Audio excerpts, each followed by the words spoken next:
rights. The judiciary has been called on to oversee justice in trade disputes in the African Continental Free Trade Area.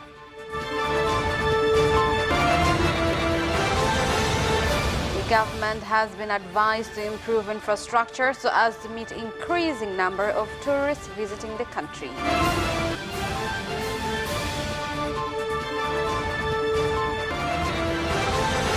And in sports news, stakeholders have been called on to invest in Taekwondo.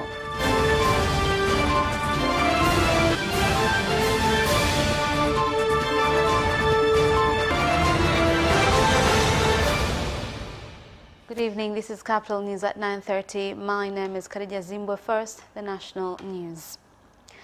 The President of the United Republic of Tanzania, Dr. Samia Suluhu Hassan, has said that the judiciary in southern and eastern African countries have a big role to play in overseeing justice and peace in the African Continental Free Trade Area due to its importance in bringing about development to the continent and its people. President Dr. Samia Suluhu Hassan made the statement in Arusha at the opening of the annual Southern and Eastern Africa Chief Justices Forum. In Tanzania, one of the areas to which we drew attention at and deployed technological solution to mitigate the negative effects of COVID-19 was the administration of justice to our people. Through the aid of homegrown technological solutions, our judiciary was not only able to maintain access to justice by all who are in need, but was also able to ensure the safety of its staff, and that of court users. This proverb underscores the significance of our unity and cooperation in the pursuit of our common goals, and it aptly reflects the mission and spirit of SEAJEF as it continues to evolve and grow. And grow it has. In June 2017, SEAJEF based SEAJA, the Southern and East African Judicial Administrators Association, an association of judicial administrators in the regions covered by SEAJEF. SEAJA was established with the aim of creating a common platform for the promotion of the rule of law, constitutionalism, and good governance through ensuring independent judicial administrations. Is being held to address disputes in the African Continental Free Trade Area, being among measures taken to ensure justice and rights are adhered to in the trade area. We met in 2016 in Namibia, where we discussed the emerging issue of transnational crimes and organized crimes. The following year, in 2017, Chief Justices also met in Namibia as well, where we discussed the prevention of corruption in the judiciaries. In 2018, we met in Lilongwe, Malawi, where we discussed how to strengthen our judiciary to make us independent, accountable. Now, students from Mary Queen of Peace Secondary Catholic Girls School in Geita region have escaped a fire that caused destruction in 2 dormitories in an incident that caused some of the students to be rushed to hospital to get treatment for shock. Maana nilikuwa ndani ya bweni, nilikuwa nimeenda kuanua nguo zangu kupeleka ndani kwa tuko na watu baadhi. Baadaye wakati tumekaa mle ndani nikasema kitu kimefuka hivi kalia kwa sauti. Ila mimi sikujali, bali nilijua kama ni kuto labda limepulizwa likapasuka. Kwa hiyo tukaenda tumekaa mle ndani, tunaendelea kama, lakini baada ya dakika chache hivi tukasikia harufu ya moshi. Tumepata hasara za vitu ambavyo ni mali binafsi, lakini na vitu vya shule. Kwa tunawapa pole sana wanafunzi ambao mmepata hasara ya kupoteza vitu vyenu, na imani uongozi wa shule utaendelea kuanzia hivi sasa kufanya utaratibu wa kuwasaidia ili muweze kuendelea vizuri na maisha ya shule baada ya ajali hii iliyotokea. Muda wa tukio ulikuwa ni saa 8 mchana na dakika 20, tukafika kwenye tukio na dakika 26. Kuna bweni moja la wasichana lilikuwa linaungua. Kwa hiyo tumefika pale tukapambana na moto, tumeudhibiti. Kwa hiyo hakuna vifo. Yetu kuna hali ya majeruhi wasichana 5 lakini kwa ajili ya mshtuko, na kuna baadhi ya vitu wamepoteza ikiwepo magodoro pamoja na vitanda, ndio hasara ya maeneo yale. Lakini kwa tukio lile, kwa sababu ni hali ya tukio mpaka sasa hivi, maafisa wetu wanaendelea na uchunguzi pale kujua chanzo cha tukio ni nini. Kama ni jambo lote ambalo limetokea, basi tuweze kutoa taarifa. Vice President Dr. Philip Mpango has met and held talks with the ambassador of Qatar in Tanzania, Fahad Rashid Al Muraikh, at Chamwino State House in Dodoma, that focused on strengthening cooperation between the two countries in areas that include health, research in oil and gas, as well as trade. We appreciate the cooperation that exists between our two friendly countries, and indicate again our commitment to strengthen our cooperation even to greater heights. I know I've looked at the trade numbers. They are improving, yes, but not enough. We would like to have more trade with the state of Qatar, more investments also, and there are many sectors, I think, where we can cooperate, and particularly in the area of oil and gas. ممتازة، وأكبر دليل الزيارات المتبادلة بين الجانبين. فخامة الرئيس زار قطر أكثر من مرة. The relationship between Qatar and the United Republic of Tanzania is strengthening, and visit of Her Excellency Dr. Samir Salman to Qatar, which is represent the strengthening of the relationships, and we will work together in order to elevate this relationship. تربط بلدينا الصديقين الكثير من المعاهدات والاتفاقيات. نحن حاليا نسعى مع جانبكم في الانتهاء من معالجتها والتوقيع عليها في أي زيارة بين الجانبين. Between our countries, there's a lot of agreements and MOU, so he is much more concerned to sign these agreements in order to boost the relationships and to enhance the relationship between Qatar and Tanzania. More than 200 acres of crops have been destroyed by elephants in Handeni, Tanga region. This was revealed after the district's Defense and Security Committee inspected one of the farms affected by elephant invasions in Msomela area, Handeni district. Kwa mwezi wa 9 tulipata idadi ya watu 58 kutoka vijiji mbalimbali. Kuna ambao walitoka hapa Msomera, lakini kuna Mzeri, kuna Kumatuku, kuna Sindeni na Gole, ambao katika wilaya Handeni ndio maeneo makubwa sana yanayoathirika na tembo au wanyama waharibifu. Nimefarijika sana kwa sababu serikali wamenisikia na maumivu yangu yamepungua. Kama msingeonekana ningeendelea kuwa mgonjwa. Tunatia bidii kufanya vizuri, lakini tembo hawalimi, wanakuja kula tulicholima. Ni sahihi ulivyosema, sio kila mwananchi ambaye anaweza kuwa na uwezo wa kununua vifaa au hata kuliwekea uzio eneo lake lote. Kwa yale ambayo kama serikali tunaweza tukayasupport, na katika yale ambayo yanabebwa na serikali au tunastahili kuyabeba tutayabeba.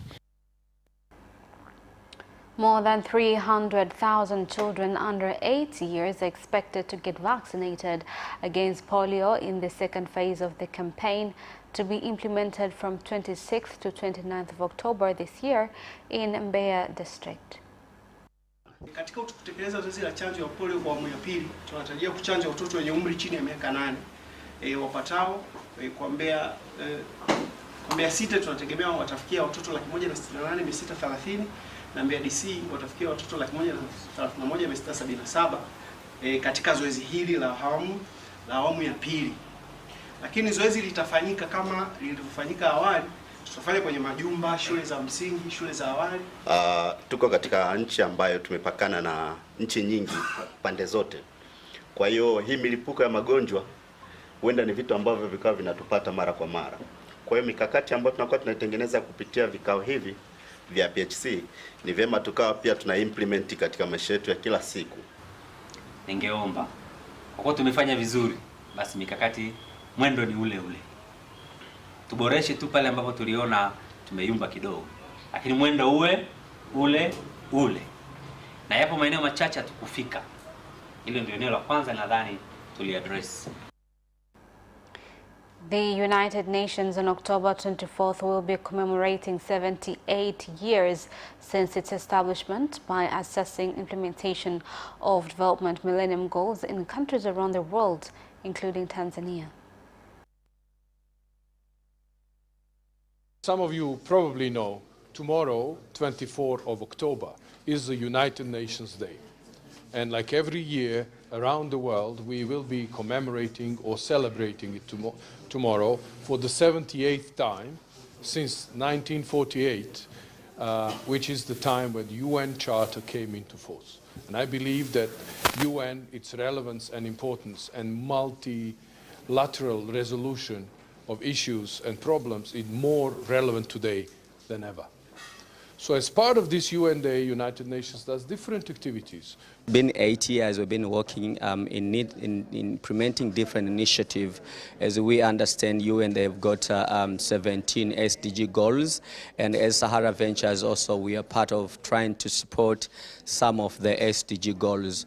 Our very specific and mandatory areas that we've been working closely is more on innovation, entrepreneurship, investment, as well as technology. So it is very, very, we are very pleased to host UN, and of course we have seen a number of innovation that Russia has continued to expand its relationship with Tanzania by organizing and hosting a robotics forum at the Russia House in Dar es Salaam. The forum, which was on the first day attended by 200 youth from various universities, colleges and secondary and primary schools, was opened by the Russian ambassador to Tanzania, Andrei Avatsenia, who said that the 3-day event will include discussions on robotics and new technologies, which is the future of the world. Another demonstration of our close relations that are oriented into the future. And the robotic forum that we are opening now, I think will open even a new page in our relations. We will talk also about cooperation in space.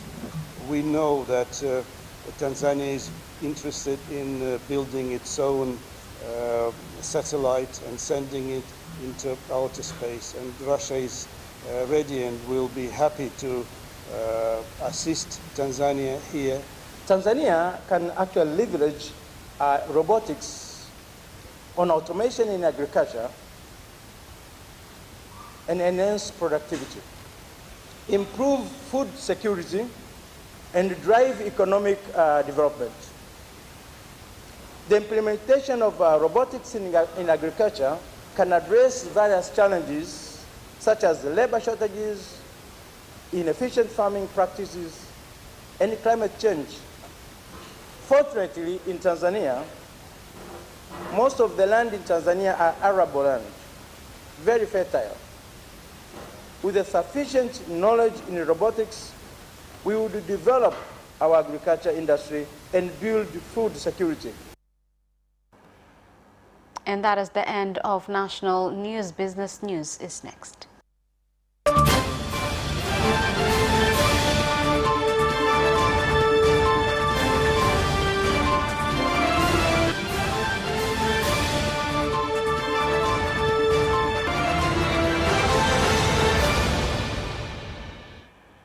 Welcome back, and in business news tonight.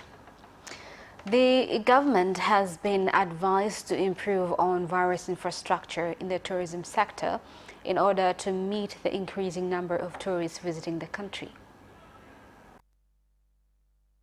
Miundombinu ambayo tunayo sasa hivi sio rafiki kwa idadi ya wageni ambao tunawapokea. Wageni wameongezeka, lakini miundombinu tunayoitumia ni miundombinu ambayo ilikuwa imeandaliwa kwa ajili ya kuwahudumia wageni 200,000 miaka ya 70. I chose Serengeti because I wanted a different area that South Africans have not explored, so that when we go back we can come and showcase that Tanzania has a lot to offer. So I've had a good time, I've learned so much, and I'm looking forward to coming back and explore Tanzania with our South African clients. Thank you very much, Tanzania, and thank you very much, TTV. I'm very positive that this will go a long way to improve tourism into Tanzania, and for us, for our tourists to come into Tanzania smoothly and efficiently, and we'll be able to arrange their tours more efficiently and as per the needs of the tourists. That we enjoyed very much. I loved going through to the crater and onto the Serengeti, and I want to tell you that we all are very proud of all your hard work that you do, because you are one of the stalwarts in the tourism industry in Africa. NMB Bank has made changes in loan amounts provided to entrepreneurs as well as financial services in order to meet their needs and grow their businesses. Pamoja na hayo pia tumekuja kuelezea jinsi benki ambayo imefanya mabadiliko kwa ajili ya mikopo. Kuna mikopo ya machinga ambayo tumeelezea kwamba tutatoa mikopo kwenye masoko ambayo yanaratibiwa vizuri na serikali ama na viongozi wa shiuma. Tunawashukuru sana kwa kukubalia ombi letu la kuchukua ofa kuzitumia kama dhamana, na tunawashukuru sana kwa kusaidia kwa wafanyabiashara wadogo wa sokoni kama mlivyoahidi, na sisi tuahidi kwa niaba yao, na mimi niwaahidi kwamba hao watu wasikivu, watu waaminifu na watu wa kweli. Tanzania Revenue Authority in Ngara District, Kagera region has started a door-to-door education campaign that aims to collect views on tax problems affecting traders so as to address them.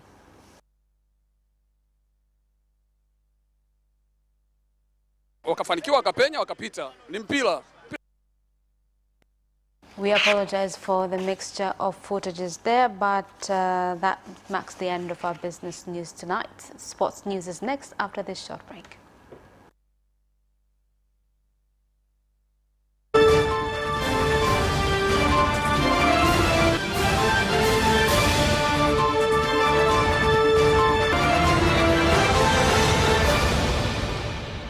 Welcome back, and in sports news. The return leg of the African Football League starts on Tuesday with Simba Sports Club playing against host Al Ahly, where veteran football players and fans have expressed confidence in Simba getting through to the semi-finals for the first time in the competition. Mpira sasa hivi sio wa historia, mpira ni uwanjani. Kikubwa wanakutana 11 ambaye anapata nafasi ndo anaweza kuitumia, lakini sina asilimia kubwa kwamba eti Al Ahly wanaenda kumfunga Simba kirahisi au Simba wanaenda kumfunga Al Ahly kirahisi. Ni mechi ambayo itakuwa ngumu kwa pande zote mbili. Kama walivyojituma, wanaweza kafanikiwa Simba, wanaweza wakafanikiwa, wakapenya, wakapita. Ni mpira dakika 90. Unaona, lakini Simba kama wanaweza kule wakatulia, unaona, wakacheza kwa umoja, wachezaji wakawa makini, wanaweza kaimaliza hii mechi.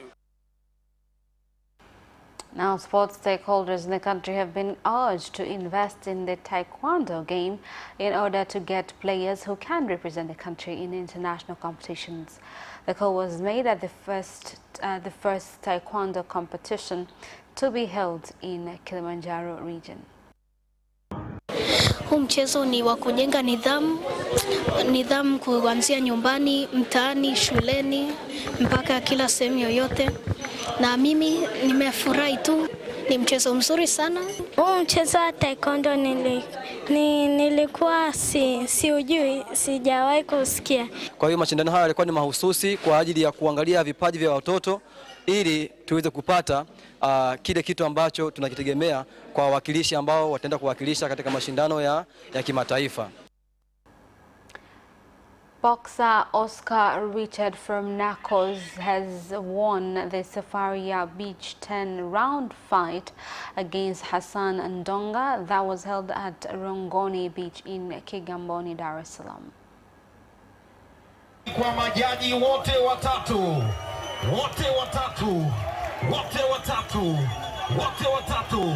ni blue corner. kwanza nipende kutoa shukrani kwa timu yangu na Coach Kempu. Ningependa kumshukuru pia kocha wangu la Majaa, kwa usimamizi wa meneja yangu Garibu Rashidi na mwaja Alo Material kwa support kubwa, Bitemo Saluni. Kiukweli mimi nimekubali kupoteza kwa majaji watatu dhidi ya Oscar Chadi, ila tunapenda kusema timu Makaduni Pesca na timu Nakozi kuna baadhi ya watu hawajui michezo.